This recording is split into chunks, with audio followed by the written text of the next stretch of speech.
What is happening, everybody? I hope you've had a good, back in like 2005, something like that. I think my first con was so good. It's Friday Junior.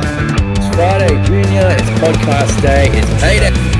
And when you come out, do it electrically. Doesn't matter how you feel about the situation. My name is Raph, and always before we start the podcast, because we just want to talk about it. We want to talk about music, and just share those stories and experience. This is my co-host, Carl, aka the Beer Buddy. He is hailing you. This sort of weird era where they're sort of right in that post-grunge. Look, you're fighting the good fight in today's world. My war was fought 40 years ago, really.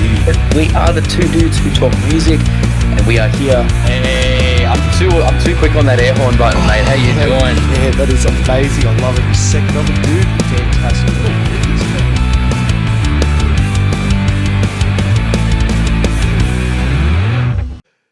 What is happening, mate? How you doing? Dude, I'm so good. Oh, yes. Oh, There we go. Oh, yeah. Cheers, bud. Cheers. Oh, that's strong.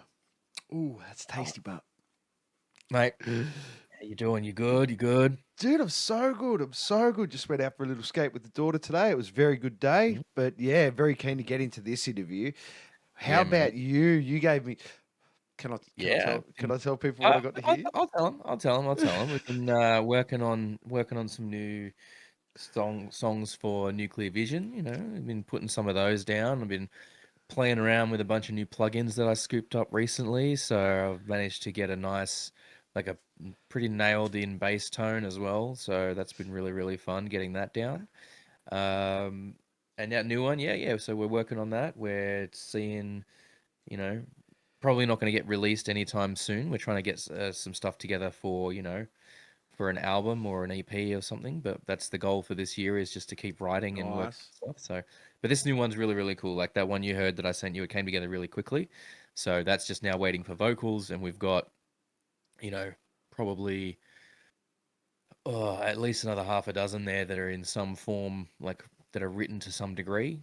So we're just kind of got to dial in the structures and get vocals happening on them, and then they'll be good to go. So it's man, it's kind of cracking. It's going along, which is busy nice. in the NCV camp. That's what we like to hear, man. It is, man. It is. So we're just focusing on that for the moment. Probably not playing any shows this year, but we will see how we go later in the year and everything, man. That's it. Just get ready for festival season. Get ready for the summer, mate. Yeah. Oh, summer's the worst time for us to play, mate. Summer's the worst. I know, but it's the best time for the punters, and I'm a punter, so. Little funny story about that before we dive in there. The last show that we played in February, that was the first show I had for my new mask, right? Where I had the thing and I had like the black kind of hood underneath it. When we got home from that show, just kind of chucked a lot of my stuff in the corner and left it, including the bag that had the hood in it. About 2 weeks later, I was tidying things up and went, oh yeah, I should probably get the stuff out of there. And the hood was looking pretty gnarly. It was let's just say I had to wash the whole bag and everything that was in the bag. I had to get a thorough clean. So if the next pandemic's coming, you didn't come out of a Wuhan lab. It came out of that bag. It was moldy. But nah, man, it's like it just means I got to make sure I clean that shit straight away and wash it straight away. Yeah. Don't want no NCV flu. No, geez. Although, geez, what a rap, eh? That's the way to go worldwide. It's actually, speaking of masked bands and the flu, I don't know if you've seen that clip going around of Slipknot performing recently at that very small place in South America. Debut of their new look for this year, which makes sense in hindsight. It's very inspired by their OG look, given that this I actually thought it was a cover band, given that they're going when I saw the video. They're going into the 25th anniversary or 25 years of that first self-titled album.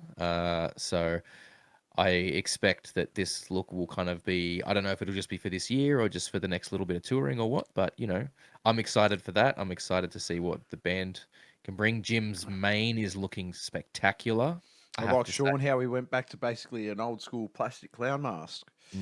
Yes, yeah. So It's that's all good, man. But look, let's get to the reason for the season today. Let's get on this. We 100%. have kind of a first time kind of a return, if you will. Now the guest that we have on today has been on before, but has been on for a different band, one of her other bands. But today we are very, very happy to be joined by Brooke, who you will no doubt know from Acid Cherry, but also for today, who is here to discuss the other band that she's involved with, Frozen Eddie. How you doing? How you doing, Brooke? Hello, I'm good, thank you guys. How are you? Yeah, we're good. Good to see you. Good to see how Yeah. busy you are. Yes, very, very happy to Yeah, see you. ooh, Making lots of very moves, busy. keeping yourself very, very busy, it seems. So yes, Yeah, here yeah. today to discuss Frozen Eddie. You guys just dropped a new song, Sakura. Mhm. Um, had a bit of a listen prior to jumping on the stream. Kyle was listening to that one earlier today. Um, how are you guys feeling about the release of that new song? First of all, Yeah, good. We're feeling really excited about it. It was kind of like really refreshing, especially after Reprisal, because we just, when we first started releasing music, I feel like we were still trying to get our footing quite a bit with like what kind of sound we wanted and what kind of market we wanted. And Sakura really like felt finally like it's obviously like a simple song, but felt just a bit more like the sound that we wanted hmm to get from the band finally. So it feels like, I don't know, for me personally, it just feels, I can't find the right word for it without sounding like no, super stupid, but No, no, no, it it, nothing you say here is going to be stupid. Just tell us how you feel. it just kind of, it's like our first proper release, if that makes sense. Like yeah, after Reprisal, it's just been a really nice high, like since Reprisal releasing this song and then having the other songs that are coming out as well. Like I have this feeling of like, okay, finally we've kind of got it after messing around and playing around for so long with the other stuff. So Geez, you're yeah, messing around with the feels other really stuff. good. One of your songs on Spotify has over 20,000 streams. I know, and that song I wrote as Say just like a goodbye. spoof. What? Yeah. I like wrote that as a joke. Like I not as a joke, like it was just kind of like a fun song. Like it was like a tee hee, I'm just gonna write this song inspired by like 80s slasher horror, like really dumb, ridiculous, over the top kind of lyrics and stuff. Like it was really just one of those things where I was bored and I was like, well, here's a song, so well, here you go. look, there's nothing wrong with that. I Resonates. mean, like what Nasjap made a whole fucking career, not another sequel, just another prequel, made a whole thing. That was their whole bit, was like 80s and 90s references. It was Oh all yeah, 8-bit superhero. yep, that was a band. Yeah, Yeah. Brooke, I don't know if that's a band from Sydney that was around sort of back when, Kyle and I were going around the traps on stuff, and they were like, basically, this is a group of people who they'd done a bunch of different bands, and it's more or less the same people in just about every incarnation of the band. They just kind of like go away and do something new and then come back with it. But they were called not another sequel, just another prequel, or NASJAP for short. And their whole bit was like 80s and 90s pop culture. That was the whole shtick. Damn. Every song was written about it. Like they did a song called "There Can Be Only One" that was based around like the Highlander series. They Yeah. did a song that was a combination of all That is the. really cool. They did a song that was a combination of like all various slasher movies, and it was called like, I think it's something like Halloween Falls on Friday the 13th. While I was having a nightmare on Elm Street, a good guy doll was delivered. Like all that kind of stuff. The t-shirts were all based around that stuff. So there's absolutely nothing wrong with working off that stuff, and just having some fun with it, because Mm. if I mean, if you can't have fun with your songwriting, what's the point? It can't all be Yeah. serious and like super intense all the time. But look, that new one, I get what you mean though. Like that, like first of all, I don't know who did production on it, but props to them because it sounds fucking amazing. I am in love with that bass tone. It's Mm. everything. And it that this feels like the vibe for you guys. Like it feels like it's clicked and it's like if this is the base of what you guys are going to be doing, the core of what you guys are going to be doing going forward with Frozen Eddie, I think there's a lot there that you can work with and have fun with. And Mm. there's a lot of places you can go with it, but keeping it with that as the central, at least for the next while, I think is exactly where you guys need to be with it. Um, The Yeah, dynamics of 100%. the dynamics of the two singers, especially with the opposite scales of your range, yeah, it just works so well. It just, and I'm sorry, I can't remember the other singer's name. What's his name again? A Jack. Jack. Jack. Mm. Mm. It's whenever I listen to music, and I hate doing it, but I can't help the way my brain works. I'm sorry to everyone out there that's in bands. I can't help the way this fickle thing works in here. I automatically draw comparisons. That's just what I do. It's just what happens. But I couldn't, and I'm like, what are these clean vocals? I can't quite put my finger on it. Then I'm like, Ozzy Osbourne. He's got this weird Aussie twang to it. But it's mad. It's like if Ozzy Osbourne, if Ozzy Osbourne was going to do new metal, that's how it would sound, and it sounds fucking cool. That's a good take. That's a good take. yeah. I'll Like tell him that. His head will go. it's Hey, so it's well earned. the what can you so what's the title of the song Sakura? What's that in reference to, and what can you tell us about the song and like the meaning and message behind that? Yeah. So the original title of the song was actually Brown Sugar. Um, and the reasoning for that is because the song is it's a story that plays on this guy who is a heroin addict and his partner has passed away previously, and the reason he is addicted to the substance is because it's his only way to like see her and talk to her and be with her.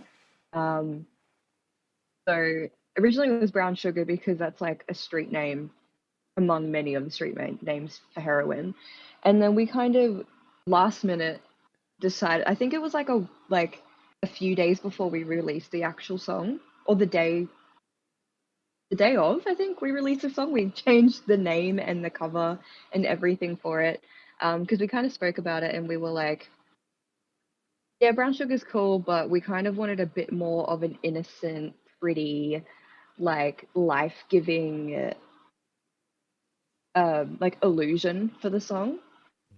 And Sakura is like a Japanese flower and it represents like new life and rejuvenation and all this kind of stuff, and it's super innocent and like kind of like being reborn and playing on this like innocent imagery because the protagonist of the story, that's in his mind what his substance use is. It's something that's like reliving this, beautiful life and being reborn, and it's pretty and it's delicate because he gets to see his wife again, like his late wife, and yeah, just kind of having the two sides of the stone with it. So that's where the name came from, and the imagery and a bit of Cool. backstory about the song too.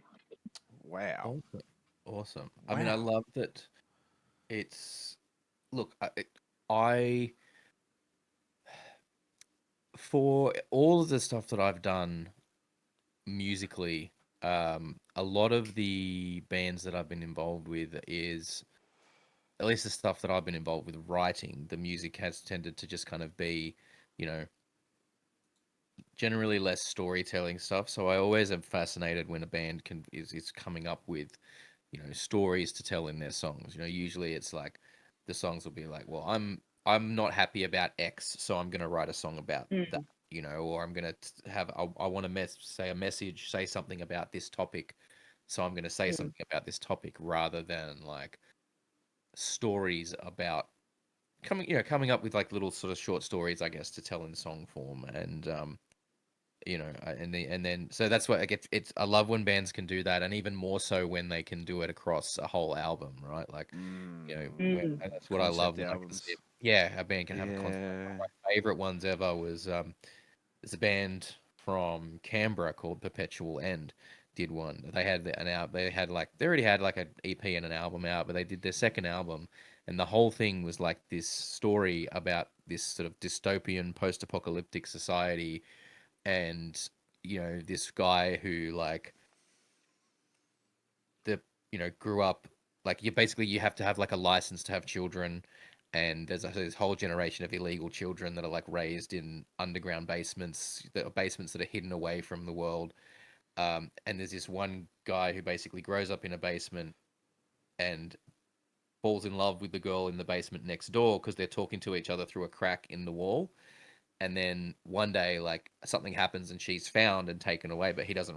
She's just not there anymore, and he starts going a bit like loopy because of stuff. So he breaks out to try and find her and discovers the whole world and this dystopian society, and basically ends up inciting revolution in the whole thing to try and find this woman that he's in love with, because they've like spent their whole lives together without ever seeing each other, and just wild story. Wow, that's like a mad And that spin on is the. That's so like a cool. mad spin on the Fallout story, but different. Yeah, that's fair. That's what I was thinking as well. So it's kind of giving me Yeah. Fallout. And it's a great album, and all of those dudes are awesome too. So You're shout gonna have out to to. send me that. I haven't heard that. I want to listen to that. Yeah, me too. I I'll was try and just gonna find that say, one. can you say what's the band I'll name again? I'm just gonna. I don't know if all of their stuff is on streaming, but let me see if I can find the link to send to you guys for it, because it is. Yeah, if you haven't heard this band, you really need to check it out. Let me see if I can find them. I know they've got a couple of the songs on thing. Have they got the whole thing there? I hope so, because yeah, far out. That Yeah, sounds like it's okay. They've got the whole thing on their YouTube page, so I'll send you a cool. link. Cool, Yeah, I want. I please. want to I'll send you the go link down that to it. rabbit You want hole. to check it out? Just Sounds go like a journey. It's yeah. So it's the album. The album is Blood Complex, and they've got all of the songs on as videos on their YouTube page. So Oh, cool. That's what I'm go and check talking it out. about. If you're not, and Yeah, if dope. you're just watching this and you want to check out another cool, wild Australian band, go and check them out. Like, and even when they launched the album, they went very concept with the whole thing. Like, the show became like an extension of the music. Like they would wear very post-apocalyptic inspired outfits, sort of dystopian type outfits there. They Love that. the singer would start the thing with like a black, like basically a black hood over his whole thing, and these like red, like cyberpunk type kind of goggles on, and then he would take those off as it got through, but then he would have like contacts and makeup on underneath that, and it was really embodying just this whole vibe. And they would basically play, depending on the length of the set, they might cut different songs out, but essentially when they launched the album, it was like the whole album start to finish got played through to tell the story as they went through, because it really is like No shuffle. it No really is shuffle. like start to finish type thing. So yeah, I love those guys, and yeah, like I said, shout out to Dean and Lindsay and the rest of the Perpetual End crew, because those boys are amazing. We played a bunch That's of shows fucking with them cool. back in the day. I think when Tensions Arise launched our which one was it? Actually, yeah, I think it might have been, yeah, it was the one that we recorded in the States when we launched the that EP we did. So I won't say a tour because it was just like a couple of shows back to back, but we kind of did a That's a couple of tour shows in Australia. to launch that. They stayed. We treated ourselves to the Rockstar experience for the Sydney launch and hired ourselves a penthouse to stay in.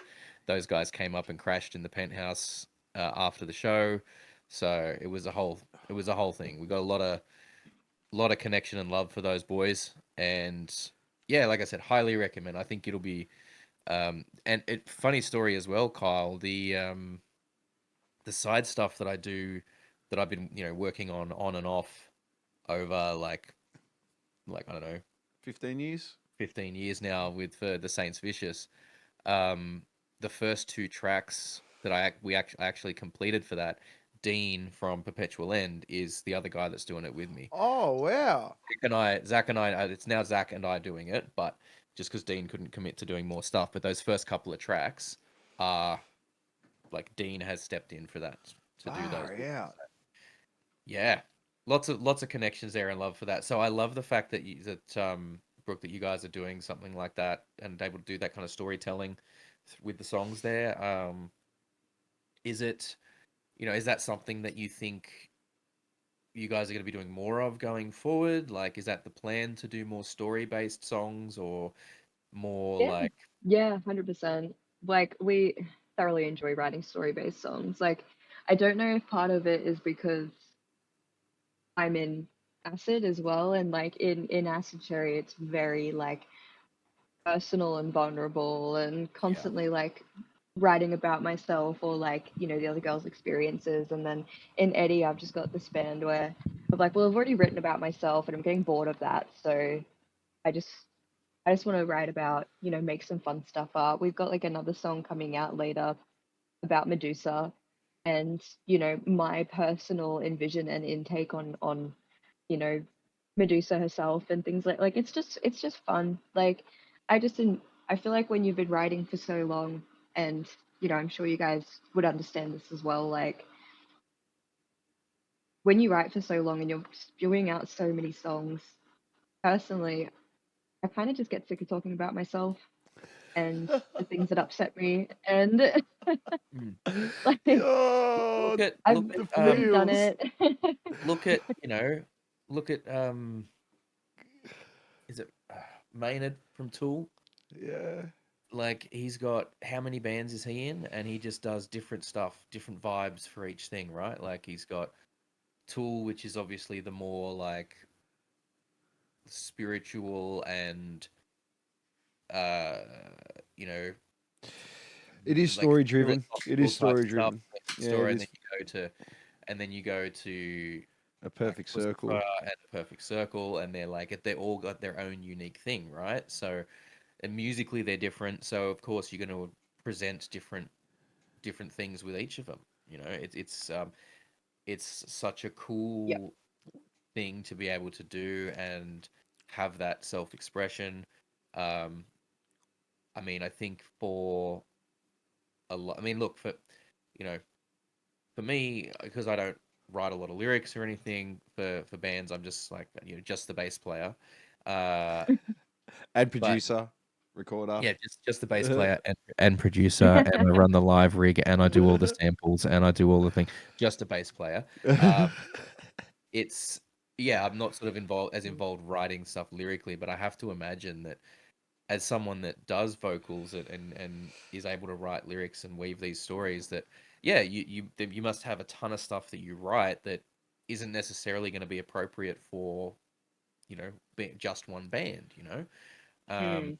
Well, it gets a and stage. It gets a stage where it gets to a stage where that self reflection becomes exhausting because eventually you've delved so deep within yourself. There's nothing else to grab, so you may as well just make something up and have fun with it, and just Explore. treat. Yeah, explore what works and what doesn't. I guess. I mean, yeah, like self reflection is Mm. great and all, but eventually it's like, how much more can I beat myself up? Yeah, Like, literally. Well, that's the thing. Like, sometimes it can just get so exhausting and mentally draining to like pull these things from inside yourself and talk about them publicly, like, and sing them in front of people. Like, it can just get a bit too vulnerable sometimes for me personally. So it is nice to just be a little bit silly and goofy and kind of get creative with it instead of, you know, being so intense about myself all the time. mm. And how does this process go with Jack? I'm very interested because is it like he can write a song and then you just add on to it, or you'll come to him with a concept? How does that sort of Pretty process much. work with the dual singer thing? It changes. It chops and changes. Like sometimes, like I'll just write a whole song. Like I'll be like, I've got it. Like the juices are flowing. Like I need to write this now.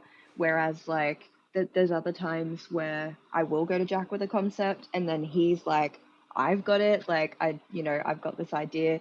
Blah blah blah blah. Jots it all down, and then we kind of chop and change and feed off each other. We go through it and dissect it a little bit. So it really, I think it just depends on like the song that we get from the boys, because the guitarist will demo a lot of stuff and then flick it over and be like, can you do something with this? And then we go from there. So one of us might click to a sound more than the other one. And then when we do that, that's when we'll just be like, I've got this one, like, let me have a crack at this. And then yeah, other times we'll get flicked a song that we're both kind of like, okay, like not too sure what to do here, so we'll just pick it apart and kind of like a group project in high school, like, No, and I just kind mean of sit around the table and me go through it. So it really just the changes. the amount of ideas that could be flowing from that concept, especially when you've got two good writers and they can really bounce off each other. I mean, and Mm, like you said there, I mean, really, it could get to a stage where if you're both really not vibing with it, you could both come up with something together mm, rather yeah, than having one singer and being like, "Nah, don't like that, don't like that." At least you have someone else like, "No, I can do something with this. I really like that." Yeah, yeah, It would 100%, yeah, deplete wastage so much. yeah. And like I yeah, think, and it does. sorry, go Oh, on. sorry. I was just gonna agree and say it makes the process easier, because writing by myself in acid versus writing with someone else in Eddie, it does kind of speed up the process because you have that second pair of ears to be like review your work and be like, that's kind of a bit awkward here. Like maybe we can change this up. So it definitely does speed up the vocal writing process. Like I feel, well, that's basically what I was gonna say. Like I feel like it would be better because yeah, if you're stuck on something, you could like be bouncing ideas off each other, or you can get. I know that it's always easier when you've got momentum going. Like when you're on a roll creatively, it's like all these ideas are firing, and then sometimes getting started is the hardest bit. That's why they reckon that Mm, if you're trying to, if you're trying to be a writer, you should write every day, even if it's only a couple of sentences. You should write. If you're trying to be a lyricist, or you're trying to make music, you should write at least one riff every day, because it's easier to keep it going than start it. yeah. And you know, it like when I'm like I do my best writing work collaboratively with other people. Like and maybe I don't think this is just me being humble. I think that the stuff I write solely on my own is just generally not that great. Whereas the stuff I write in collaboration with other people is far, far better. And I Mm, think that's just what works best for me. Mm. And I know from personal experience, and I think anyone who's been a creative will be able to understand this, is yeah, when you're on a roll and you've got ideas firing, sometimes they just keep coming, and you get more ideas than you know what to do with. And when if as you're saying, if it's just you, you might kind of be stuck on something. You might get writer's block. You might be like, oh, I don't know what I can do here and think. But if you're stuck on it and Jack's coming in and Jack's like, well, yeah, I've got this idea for it, and he starts doing a thing, that can then spark an idea for you to then bounce off yeah. that and work together. So it yeah, it really must be like, look, I've always been a I fan of get the the dual sense, singer thing. yeah, I get the sense you guys are having a lot of fun with it all too. 100%. Yeah. And it's kind of like a breeze in comparison when you're a solo vocalist, and like, I don't know, it kind of feels like cheating in a way. I completely understand what you're saying there because at least at least when you hit those points where it's like, oh, I just can't at the moment. You know someone else is doing it in the background. Yeah. Do you know what I mean? Yeah. Like, at least if you're having an off day and you're just like, you know what, not today. not today. You know, you can at least think in the back of your mind it's still getting worked on. And that anxiety doesn't come in like I have to work on it, I have to do it now. Yeah, yeah, for sure. Same with like playing live as well. Like if one of us is a little bit rough that day, or maybe like we've just recovered from a cold or something like that, and we're getting through the gig, and our vocals are getting a little bit tired. We're just kind of like one of us will look at the other one and be like, "Can you take this? Like, can you do this line? Can you do this one for me, please?" Oh, And it's that's like so cheating. It's awesome. cheating. Hey, work it. Work it at the end of the day. Like, if you're gonna have it there, if you're gonna do it properly. Like, yeah, you may as well Abuse it. sell it. Yeah. Yeah, silly not So to, really. I Yeah. something that you guys introduced a little while ago with Frozen Eddie that I don't think we've really had a chance to speak about is um, yourself and Jack obviously up front doing the vocals there, but the rest of the band in these kind of like cybernetic mask type dealies. Is that something? And look, part of me, not to give away the game here, but part of me looks at that and goes, "All right, look, that seems like a neat way for." If the lineups maybe kind of shifting a bit, or if you're getting fill-in people, you can just kind of slot them in, and it doesn't feel like a change necessarily because everyone's wearing these masks. It kind of puts the Yep. the makes the band is the backing band, a bit like Ghost, right? Like Ghost can have different people come in Yeah. and no one would really know. Um, but is that kind of like part of that? Is it like, or is it more just like a creative thing, and that's just what you guys are wanting to present for it? Like Mm. it's Yeah. just something that we really haven't talked about, and I thought it was an interesting move. No, no, for sure. I'm glad you brought it up because I mean, it definitely is a bonus when, things are still a little bit up in the air, um, and you're still kind of working things out, that having a faceless band Mhm. does make it easy to change things up, and it doesn't really affect the marketing, like the online marketing too much. But we also just kind of wanted to do it again just for shits and gigs. Like we would we just like, we saw these masks online and we thought they looked really cool, and we were like, you know what, let's just make the instrumentalist faceless, and kind of evolve their masks throughout the years. They can do. I know that they're talking about doing like a half mask next, where it's just covering half their face, and just something that's exciting and fun to look at from the crowd, I guess. Mm. Um, than just rocking up in tracksuits and a t-shirt and kind of copy and paste. This is something we are very passionate about, is Uh, the idea that a band needs, bands need to at least think about their visual presentation on stage. and if you You know, don't, you Yeah. got to be a fucking good musician. and if Like, you, you yeah, got to be fucking and good. people can say, yeah, people just need being able to say like, all right, we want to let the music speak for itself. Okay, cool. But you have to be like the best of the best for that. You really have to be the best of Yeah. the best there. Like even a band like, um, you know, like obviously Frozen Eddie is doing a very specific thing, and it's, you guys are really good. Like it's great, and the development that you guys have shown over the couple of years that I've been following what you guys have been doing has been awesome. You know, and I can see, and this is something that I'm really enjoying about getting out there again a bit more this year, and going to more gigs, seeing more, more bands is that I guess rediscovering that passion and that enjoyment of going to gigs, but also just seeing the development and some of the bands that I maybe saw when I first moved up that I haven't seen for a while and that I'm now getting to see again. The evolution and the development of those bands is awesome, and you know, like even from God, like it can't have even been that long ago that you guys played at. We played. I think it was the Halloween show at Tribe Yeah, that Clubhouse. was so fun. I think we, Skunk Bone played a show with you guys were on that show as well. Um, Even from then to now is like 18 months, 18 months, something like that. And Yeah. like the how far you guys have come in that time is amazing.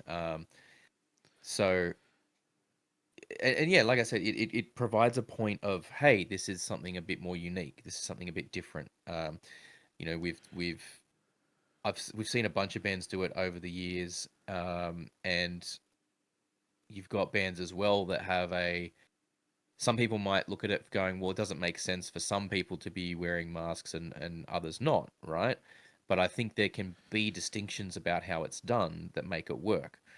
Mm. You look at some examples, right? Like, okay, Limp Bizkit, one guy wears crazy outfits and wild stuff, but that's kind of his shtick in the Oh thing, yeah. right? And that kind But of, to be fair, that, if Wes Borland came out normal, I'd be like, "What's wrong? What yeah, happened to you? He's yeah. sick. What did He's Fred dying. say?" And like, and that's kind of formed part of their vibe, right? Is you've got these four new metal dudes and Wes Borland, who is an alien, Not of or this you have, realm. you So look good. at a band like fuck, now I'm forgetting their name. I think is it In This Moment? Is that the one I'm thinking of? Oh, kitty. It's Um, kitty. In This Moment. Yeah, sorry about that. That's all right. No, you're good. We love cats. We Now love I gotta animals. look them up. In He's This like Moment, I think that's obsessed with me. So But yeah. So it's such yeah. No, sorry, within go. this In moment, like I remember I saw them at Soundwave in like God 20 either 2012 or 2014, and it was pretty early for them still. They were on a very small stage, and you know the singer comes out in looking like in this like kind of amazing like blue dress and looking kind of very Alice in Wonderlandy, and the rest of the yeah, band was almost like had a bit of like a black metal look about them, like they were yeah, doing yeah. that. I know Uh, that area you're talking about. yeah, and like bands from even bands that we've played with more locally. There's a band from Sydney called Foundry wasn't Road. there wasn't there an Australian guy that joined a band in Japan and he dressed up like the baby metal crew? He came like Oh yeah, you're thinking he had a Ladybeard. big yeah, Ladybeard. Yes, yes. So he's like he's like a wrestler and metal vocalist, and he does this pop like J-pop metal type It's thing awesome. It's so where he good. dresses in A like the little sailor tutu. outfits, the idol type outfits with the other girls in the band, and it's a whole fucking thing. But like even looking at like local band level bands like Foundry Road, right? It's a band from Sydney. Mm. Kyle will know them very well. They were all normal except the singer, who would dress up in like this costume as this character, and he would be, and it's like there can be certain balances where it works, where not everyone is presented the same way, as long as it's thought. Like, I And that's think it the either thing. has to It's be, like I think most of the time, I think it has to be everyone but the singer, or the singer and not everyone else. mm, Um, is that I think that's how you strike the balance there. So for you guys having the two singers, you've got that, and then the rest of the band kind of has like that other vibe going on. It's like I Mm. think that's a good balance to strike, and it allows for that unique presentation of Frozen Eddie as a thing, and you can go as far as you want with that, right? Like you can go to having the band be like basically in indentured servitude to you guys as the singers or something. Like you can have that kind of gimmick or that joke rolling there, and people will it'll stand out to people. It helps people remember the band, and they're like, "What was that band? That we saw there." It's about sticking in people's minds, and you finding either a got way to to do blow that. their socks off or have a real good shtick that makes people. Remember that band that had the four people with the mask and the two singers that look normal? They were fucking cool. I'll go see them next time. I'll try and remember. And then when they see the name next time, Yeah. it flashes. Just even if it's not like someone's cup of tea, they're still gonna remember it. Like even if they're not into the cyborg, like, robotic kind of cyberpunky vibe, they're still gonna remember seeing it, Oh, regardless. really? Really? Like, If you don't, you should get into it because it's fucking pretty cool. Like, yeah. It's about making it work. It really is. I mean, another great band, like one of the bands that I saw when I was over in the States, Cultus Black, they do a similar kind of thing. Well, no, the same along the same lines. They've got all of the musicians wear basically it's like you know, like not a sack because it's a bit tighter, but it's like they have like a sack, basically a sack on their head with eye holes cut in it, right? And then you've got one singer that also wears that, but then you have another singer that basically is like this kind of like shaman type get up where he's like got this long kind of, you got this dress from the waist down, but then waist up he's like completely painted his whole body with different colors and stuff, and it's it makes for such a unique look and it's a very striking look, I think I is the mean, look thing. at Maruthan. Sticks in your head, yeah, as Yeah, well doing yeah, that, they're what they're doing it, there with and like it's their so good because futuristic you stuff. know what, like not many bands. Aside, look, in all seriousness, from what I can actually remember back in the day, because I was very cooked back when we were playing RAF. Um, you, you, Acid Nymph and Nouveau Hmm. were really the only bands that had sort of the painted face sort of mask like thing As going far on. as whole bands went, yeah, I Yeah, think as far as whole bands there was, went. like I said, I mean, you had Boundary Road that were there, and Matt was doing the Mm. explain character, which was very cool. But yeah, it was just him rather than the whole band. But it definitely like it sticks out. It's a way of going, and I think Well, there it's was a been really embraced now. that's it. I was gonna say I think there was a period of time where people were shying away from that. I think there was kind of this, you had coming out of new metal, you had this kind of 10-15 year period where a lot of people were like, oh, it's too cheesy. Like, I don't want to, Well, the problem was if you did you know, it, you were either trying to be Mudvayne, if you painted your face, yes. or if you wore a mask, you were trying to be Slipknot. Yes. And, Yeah. and, and That was it. we've now reached a point where a lot of bands are going, hang on, this is actually really fun. And like, this is a great way to distinguish ourselves from other More than bands. one band's allowed to do it. Yeah, precisely. And, whether it's, like there's always, I mean, look, I saw, yeah, shout out to Scotty from We the Hollow. I saw he put a post up about this the other day, and he's like he's basically very tired of the constant comparisons to, oh, you guys wear masks and you play metals, therefore you're ripping off Slipknot. And it's like, motherfucker, how many other No. bands have done it? There was bands doing it before Slipknot. There's plenty of other Slipknot bands. ripped off Gua. I don't even think they ripped them off. It's just like people No, can but if come we're up gonna with the same talk, ideas if we're gonna independently. talk about it like that, if we're gonna talk about it like in that concept, I think it's then just a lot of people make the bad faith argument because they only know what's in their limited scope, and they Yeah. they don't look at what's outside that. And it's like, we can, being musicians and being in the game like that, like, we're in a bubble. We really Mhm. are. Like, we're in a bubble where we know and understand a lot more about how these things work than most people. To a layperson that isn't a musician, to someone that just listens to whatever music they listen to and really doesn't think about it, and has the whole, it's not that deep, bro, kind of attitude going on. Um, they might only the only that Slipknot may be the only mass band that they know, Yeah, but and then they the might, problem is they're the demographic you're trying to and, fucking sell to. They're the ones that buy the yeah, shit. and it's like I'm not saying, like, I'm not saying they're right to have the view that every metal band that wears masks is ripping off Slipknot, but because of course that's not the wrong view. Uh, I just think, but I understand. Like, I understand how frustrating it can be to get those comparisons. Like, I've had them. Like, I fucking have had them, and I've been playing in Nuclear Vision for like a couple of years. Mm. Like, before that, like, was doing other stuff, and At what point though does it just come with the territory? well, I knew going in that it would come with the Mm. territory. Every single time, like, I've wanted to do a mass band for fucking ages.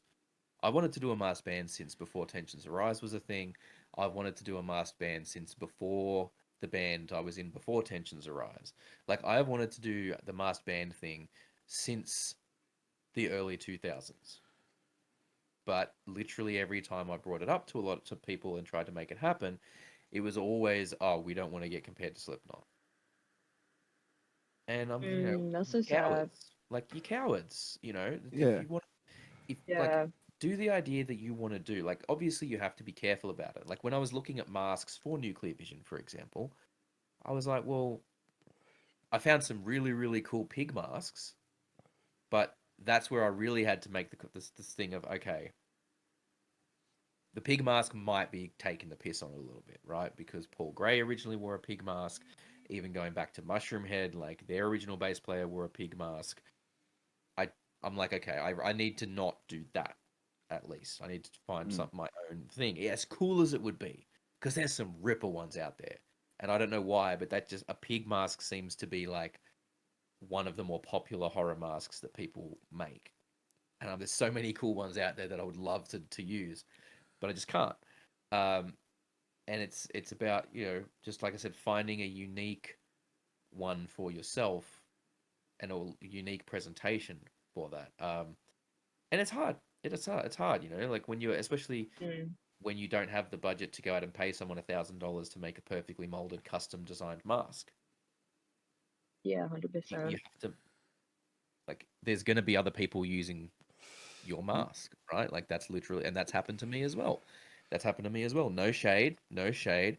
James from Piston Fist, when he bought up, the mask he ended up getting for the set where he was playing with Anders, that mask is that is the same mask that I initially had for Nuclear Vision. Yeah.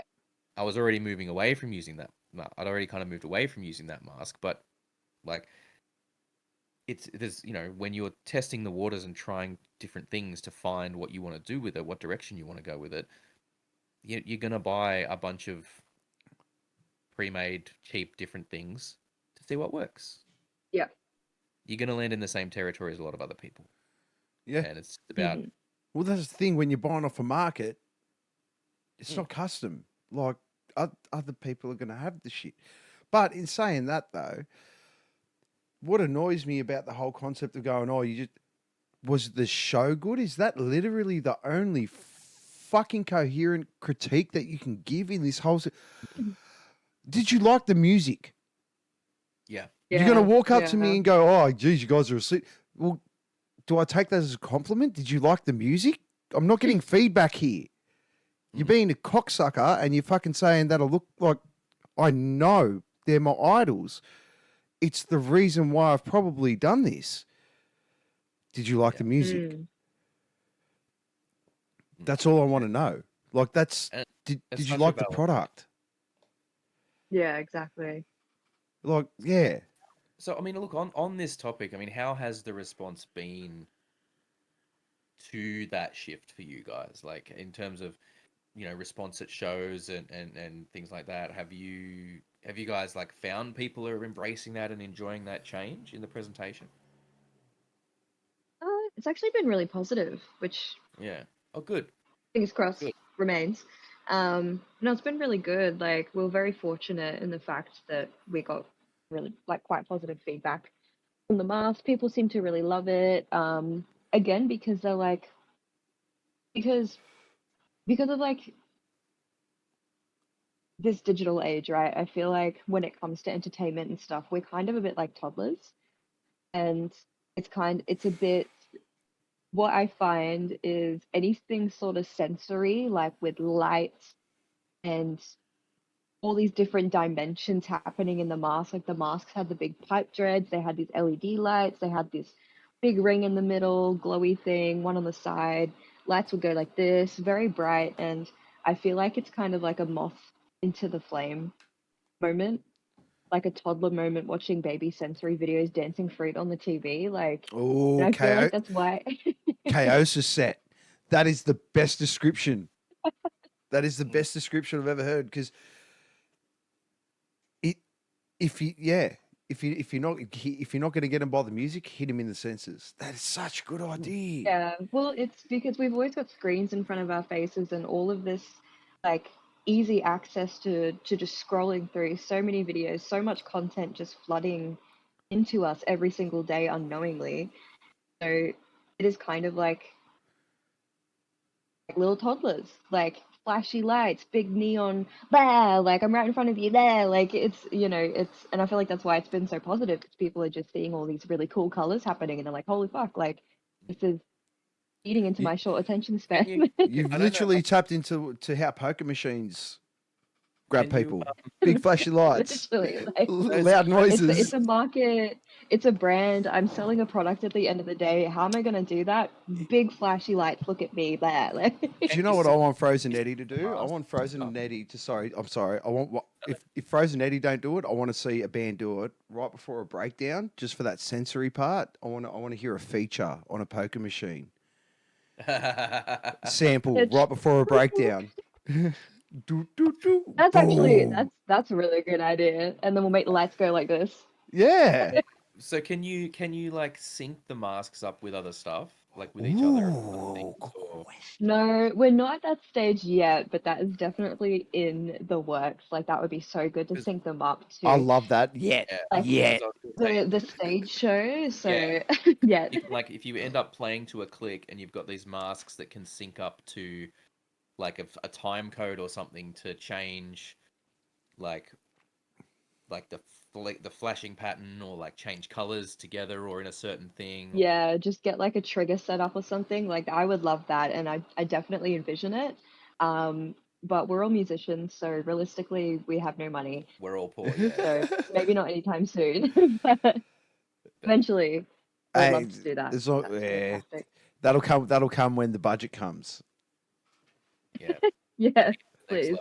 But look, I mean, things like that is like you say, it's like yeah, it'd be nice to do, but and you have to think as well, like that's the kind of thing that is extremely attention grabbing as well. If you've got the capacity to do something like that, it does, it's just another level of the you know nuclear vision. Like I said, we have our stuff set up there. If you've got when you have venues that have like a video screen or a projector going behind you, like Norton Music Factory, how they got the projector up there and they can put your logo or whatever you want on there. Like, if you have a way to do it, theoretically, you can time code videos like Nuclear Vision. We already played to a click track. You know what I mean? Like, if we could, I'm sure it wouldn't be that much of an extra step to time code some videos to our songs and have that as a part of the performance. Have that all synced up and going to the thing.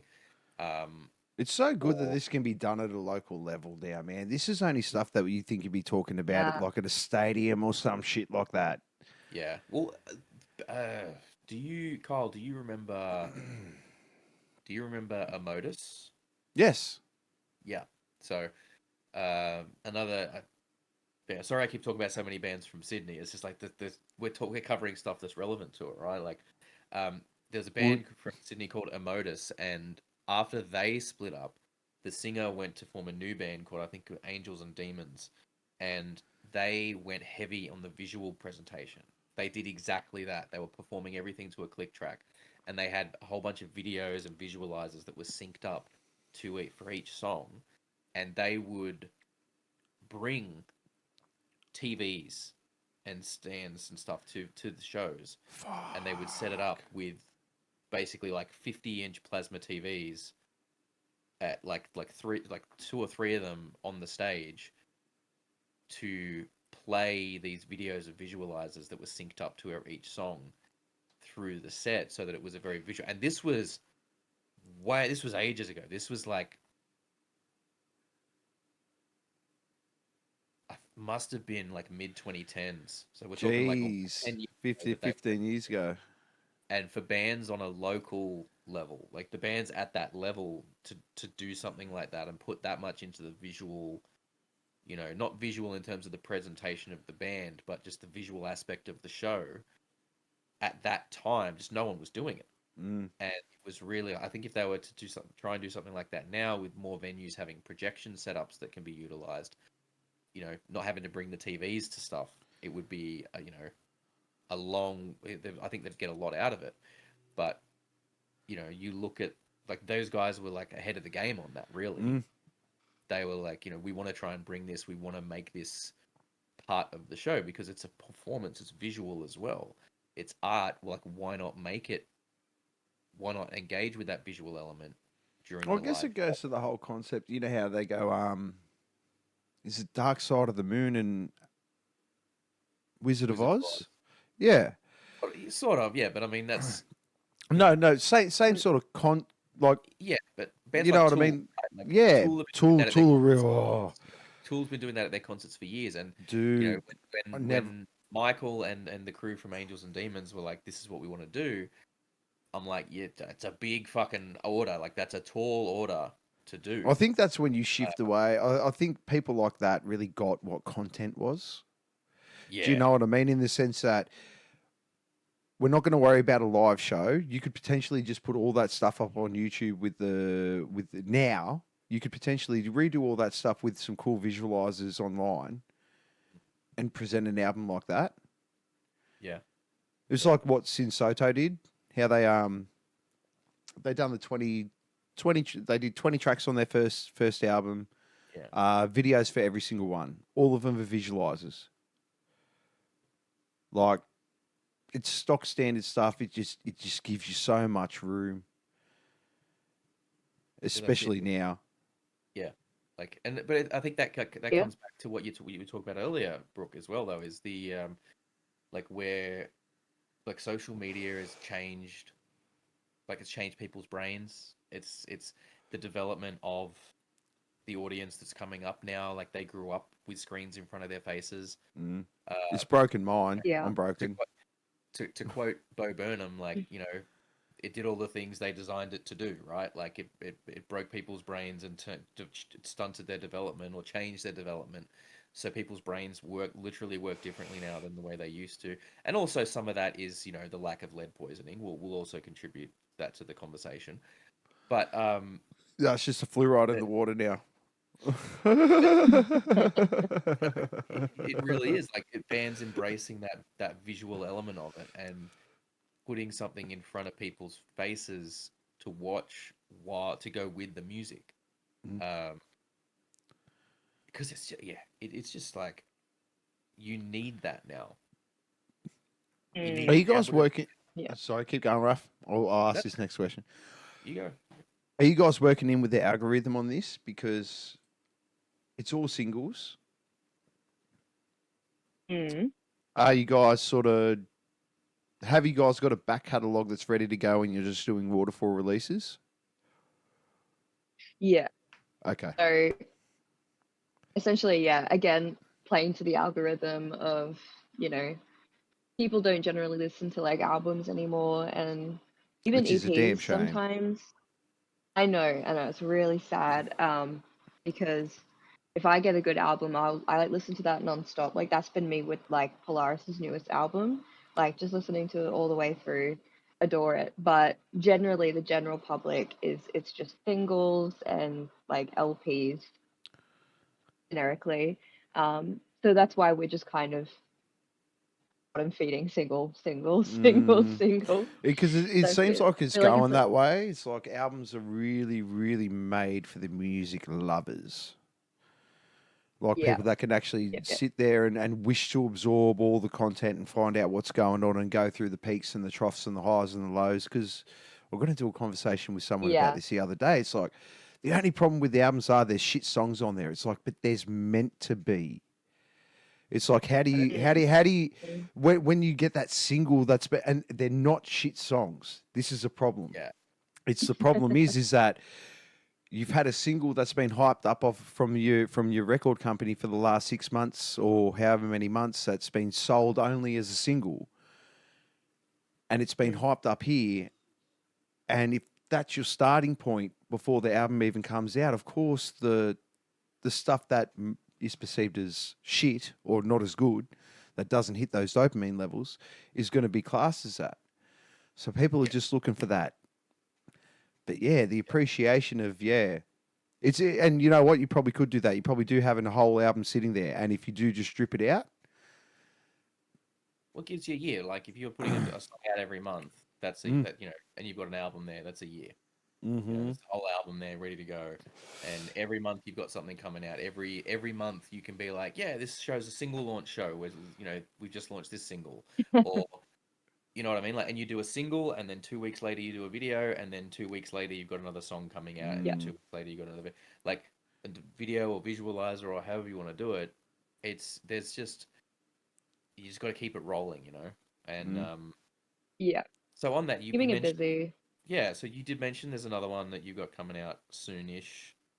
for about kind of about Medusa. What details can you give us around that? Don't have a date yet, Hmm. um, but it will be released kind of. I'm hoping August would be perfect. But yeah, don't have a date yet. It is very like very metalcore, very atmospheric. We were kind of going for like the grand, overproduced, synth choirs, sounds. Just because we wanted to. It's about Medusa, and she's like this insane Gorgon, uh, mythical creature thing.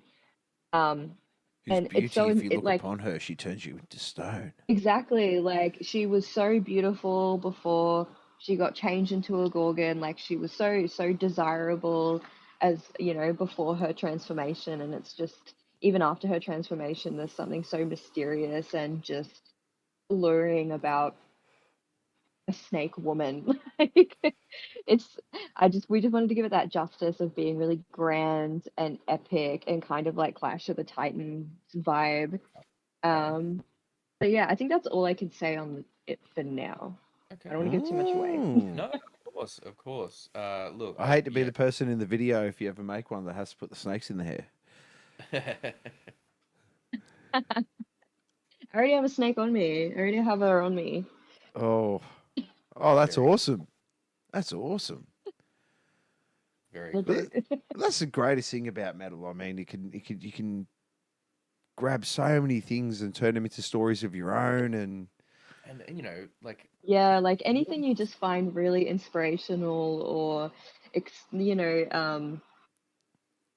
like something you can be passionate about, like you can nerd the fuck out and just write about that thing that you're nerding the fuck out on, and it's so metal's cool. yeah, Like, metal's always done that. Like you go all the way back yeah. to like Dio and then the stuff that he was doing in Sabbath and Rainbow and Hmm. all his solo thing. It's like it was all drawing on these myths and fantasies and things like that. Like that's the beauty of it is like those are things that have been built into heavy metal from the beginning.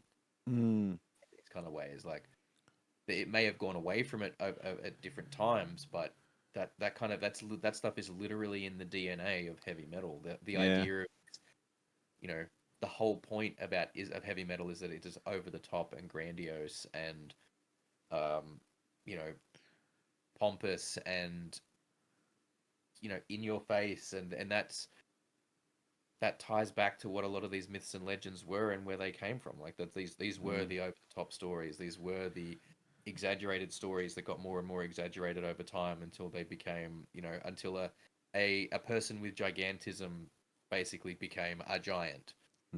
Was like instead of being 8 foot tall, they were 20 feet tall, and they that's were it. like You caught the fish that was this big, but you actually caught it that was this big. yeah, exactly. Like But now but now when you think about it, you just get thrown into a new subset of a subgenre of metal. You got like pirate metal, and you got Viking metal, and you got all this new sets of metal. Mm, But they're just telling cool stories. yep, It's still metal. exactly.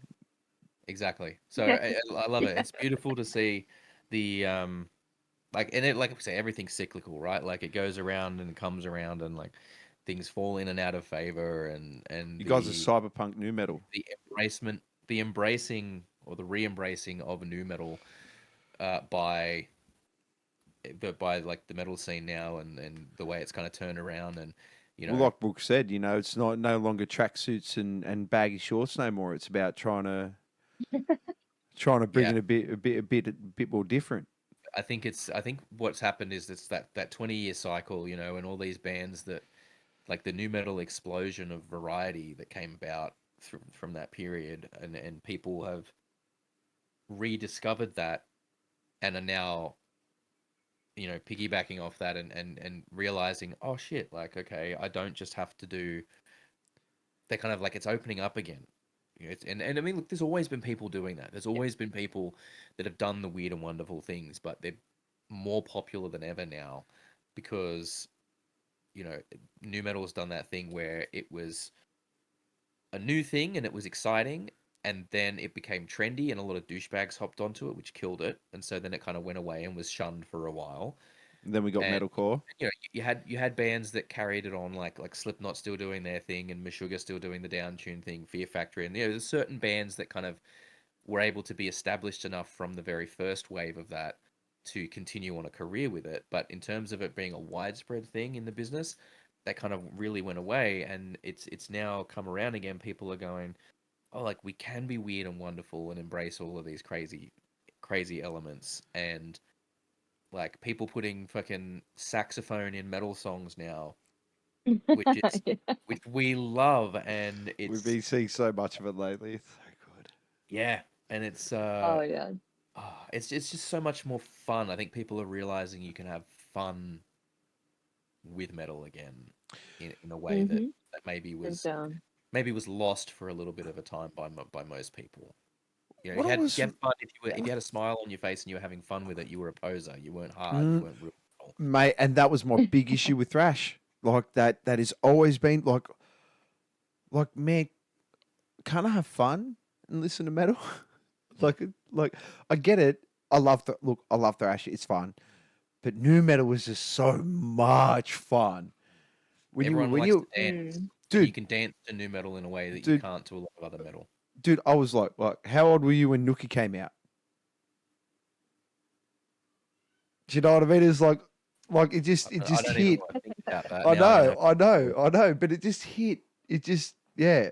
And even the new stuff now, it's hitting the same. Like the amount of nostalgia I'm getting from the music that's coming out now, Australian and overseas, it just, it's like I never left. I'm eight.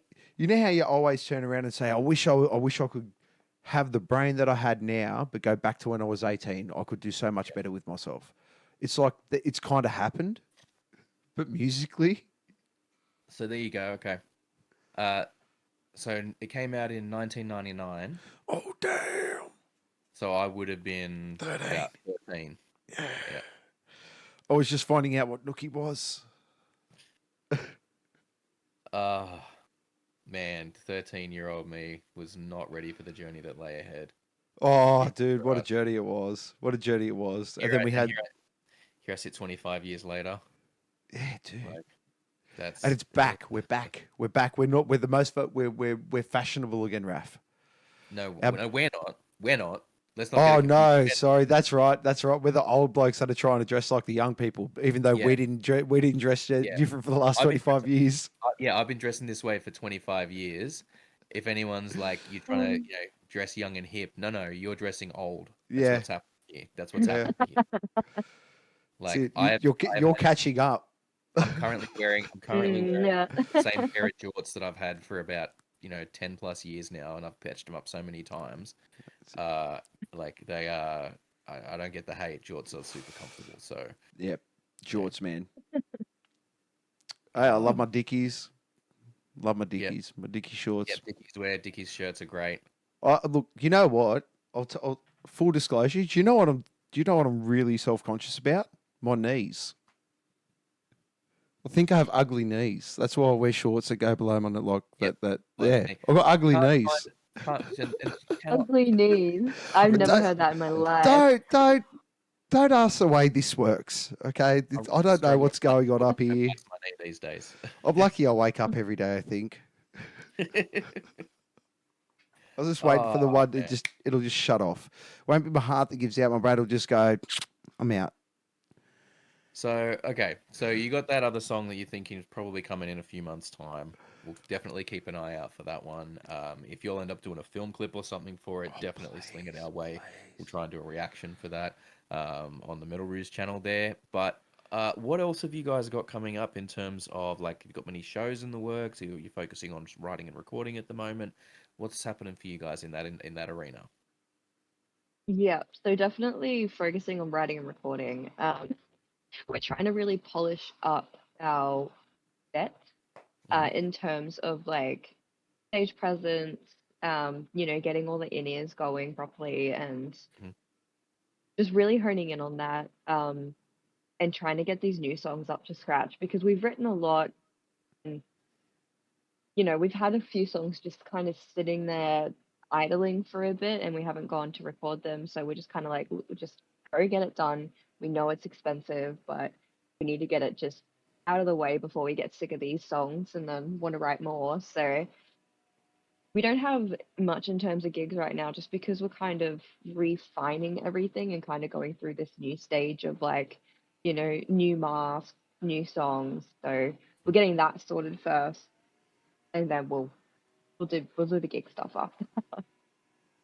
Cool. Good. Awesome. When you want to come to Sydney, hit us up. Yes, we shall. We'd love to Yeah. go to Sydney. It's good. I think you guys would get a good reaction down in Sydney. Oh yeah, I'll make sure you get on a good show. We'll get you on the Um, show that'll help out with around the corner from my place. It's really good. So you mentioned you guys Bless. are working with an in-ear setup there. Is that just for like monitoring, or you guys running click tracks now? What's that? For a click track. Yeah. Mm, So that's why we're trying to get all of these extra songs fucking recorded and done. So that way we can organize our entire click track. Because if we Mm. don't get them recorded, they can't go on the click track. It all fucking goes. So because we obviously have all these new songs that have all these added, you know, all of this high production going on with all of the synths and the sound effects and you know the intros and stuff like that. So Yeah, um you need to be a click track. You need to run yeah, on a click track if you're doing that. So, and I guess the joy is yeah, as well, once you get all that dialed in, you can go, all right, well, we've got a, 45-minute set. So we just like plot it out and just have them all there. And you can just hit start at the start of the set and away it goes. And that makes it a lot yeah, easier. You know 100%. how long you've got between tracks to start, to do any stage banter. Hmm. And you can really dial that in, that's something that I think is a lot of people don't realize when they first start making that transition to trying to do that is the singers are used to kind of being like, all right, like, cool, we ready to go. Like they'll kind of talk or fill stuff like, are we good? All right, yeah, let's go. When you're Hmm. on a predetermined click track like that, you don't have that time, right? And a lot of people don't necessarily think about that. I mean, and I know that I've seen singers struggle with that transition. They're like, they don't know how much time they've got to talk, so they don't want to start talking in case they run out of time and the song starts, you know? Yeah. That's what you And got a studio to practice in for. exactly, and practicing stage Hmm. banter Hmm. is something that a lot of people don't really think about, and then they get on stage and they're like, what do I do? Like that was something I found when I was doing with Skunkbone, like because Corey didn't really want to do a lot of the stage banter. I just kind of started doing it, and I had to practice it, and not like word for word learn, memorize what I was going to say, but have like some stuff like dialed in to talk about and Hmm. how I was going to approach those things because Yeah. for me, like it doesn't come naturally to me, right? Like some people, I guess, some people can be naturals with it and it just works, and they got great timing with it and they can just make it work, But for That's what someone makes a like good front myself, person.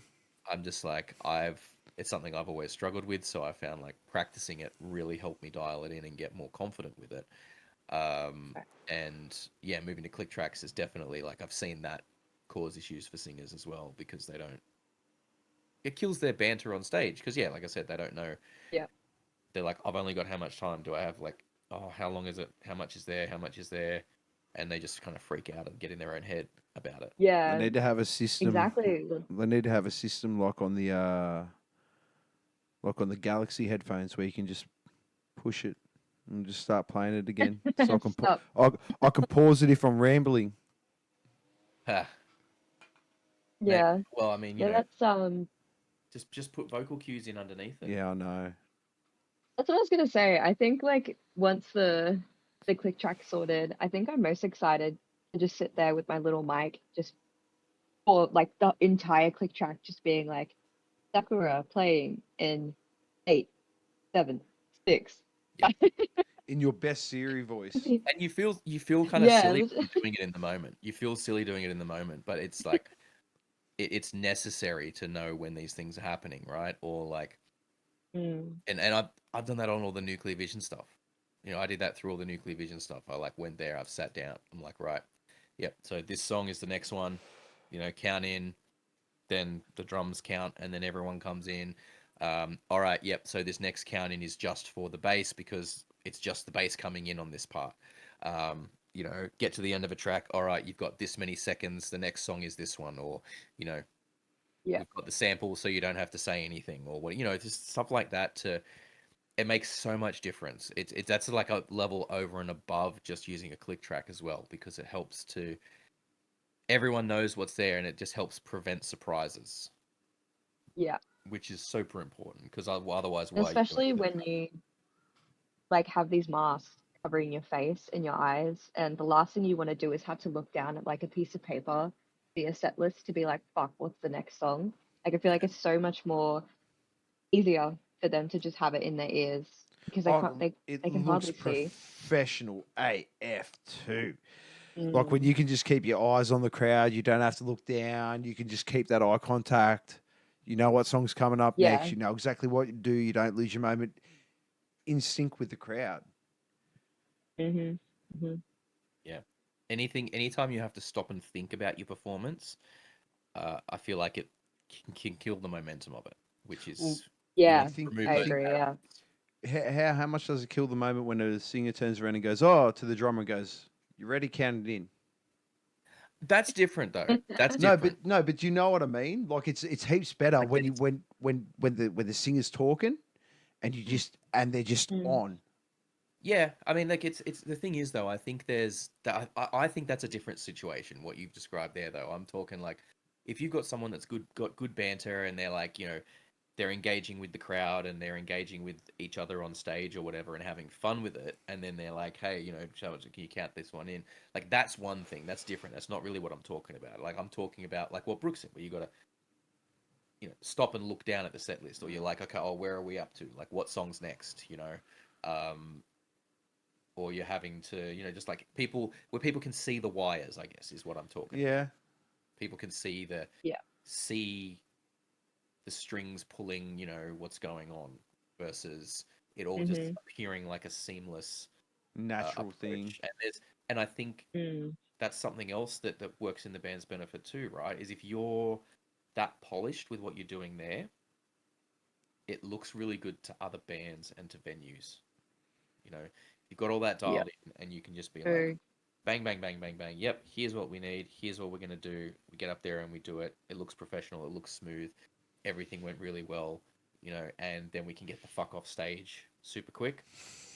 Yeah. That being professional, like being a good band and having your show together, is great for the audience and for the punters and just, you know, in general, right? But just when you can show that you're professional and that you're treating it seriously to other musicians, that goes a long way as well, because then that sticks in Yeah. their minds, and that's how you get more gigs from with them.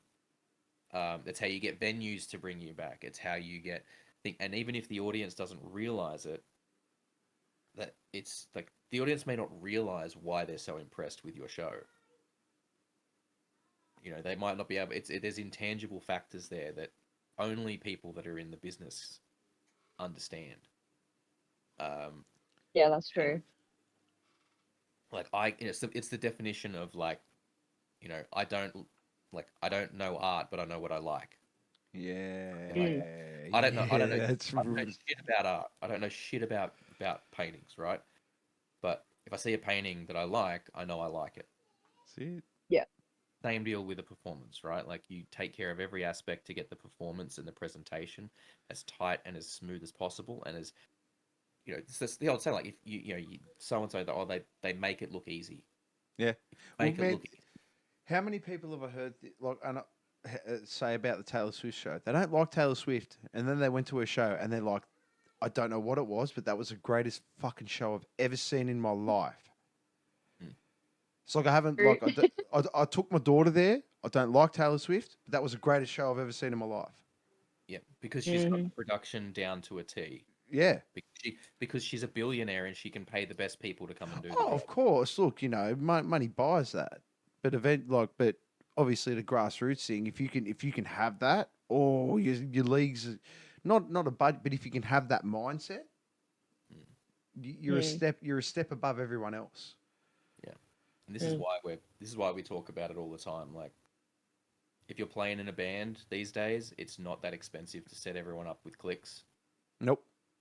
If you Nope. doesn't have to be full in-ear monitoring setup, but literally, if at the bare minimum, if you're running click track for everyone, or in some capacity for the band, Yeah. it makes a huge difference. At And I bare think that minimum, your drummer should always be, look, I yeah. exactly, I would say that's a bare minimum these days. Is if you're getting into doing music and you want to be playing in a band, you should know how to play to a click, and you should make sure everyone in the band knows how to play to a click, and you should at a minimum have your drummer performing with a click track there if you can. Yeah. If and I think if you've got tempo changes in the set, that's when you should have or in the song, you should have everyone on the click. But if it's a consistent tempo, you can kind of get away with just having the drummer, I think. But you know, But to each their own. We've been in this argument before where people don't like them. Look, some people Thanks, don't like buddy. it, that's fine. I think if you're a musician and you know you say you don't like playing to a click, I just think you're not good at playing to a click. Yeah. Sorry, if you're good at playing to a click, it doesn't take away, it doesn't kill the feel. Well, this is what gets me. It's like I spoke to a band ages ago, right? And Pity Vincent, great bunch of dudes, right? And I asked him about the click track thing, and it's like, oh, we used one in the studio, and I'm like, how good does your album sound? Or how good did that track sound? And they're like, yeah, it's unreal. I'm like, I know, it's why I'm speaking to you. The song is unreal. But could you imagine if you did that live? Yeah. And I always say, look, what you record at, if you record outside, you can always ask your producer for the click track that he's recorded you to. Never ask for the click track that you recorded to. Get him to bump it up by 5, 10 BPM. Every time. Because at least that way, there's a difference from your live set to your CD. I don't want to go out and see it. One thing I've always noticed with metal, whenever I go to a metal show, the song sounds faster. They hit harder. I don't know whether that's just because like the adrenaline's going, I'm in a mosh pit and all that stuff. But when I was in a band and we done it, we got our producer and the guy that recorded us to bump up all our click tracks 5 or 10 BPM. So whenever we played it live, it was that little bit different. Yeah. It didn't have to be much, but it had to be something. It's just dialing it in again, right? Like but that was what we did. That was our approach. Did that with Skunkbone. We do that with Nuclear Vision. Like some of the tracks, the tempos for the album, cool. Playing them live, we just feel like there's more adrenaline when we play it live, and we feel like we want to pull a bit faster. So all right, cool. We'll just bump that click track up, and we'll set the tempo for live a little higher. You know, you're right. Like there has to be room for that, but it's a great way to make sure your set is still tight while just ensuring that you've still got that energy there. Definitely. Well, okay. So look, let's why don't we wrap this one up here? Look, thank you so much for joining us today to talk about That was great, Brooke. For those of you who have stuck it out this long, Brooke will be back next week because we're going to talk about Acid Cherry. So we've got a double header, 2 weeks of Brooke. What could be better? You know what I mean? Like this is just going to be awesome. 2 weeks in a row. Oh, we're so blessed. We are. But I'm so sorry. No, jeez. It's two different bands. You know, the great thing is it's two completely different bands. When you scope it out, like really, if you take the time, it's two completely different bands, which is so good. And a lot of respect to you for being able to do that. You know, to juggle two bands, to bring the energy to two bands, bring different types of energy to each band as well. Because, like you say, it's two very different beasts. And yeah, so no real live shows coming up for Frozen Eddie, but go and follow on all the socials. Check out the new song Sakura. It's really it's awesome. And subscribe to all this YouTube and all the places and stuff, and that way you'll be first to know when the new one comes out. Hopefully, maybe sometime around August, we'll see. And you'll be aware of any shows coming up, and definitely get out to some shows because you know it's always fun. It's always fun. Well, thank you very much for joining us this week. Thank you to my co-host, Kyle. Thank you for having me. Thank you, Brooke. Thank you for watching, and we will catch you guys on the next one. Peace out. Peace.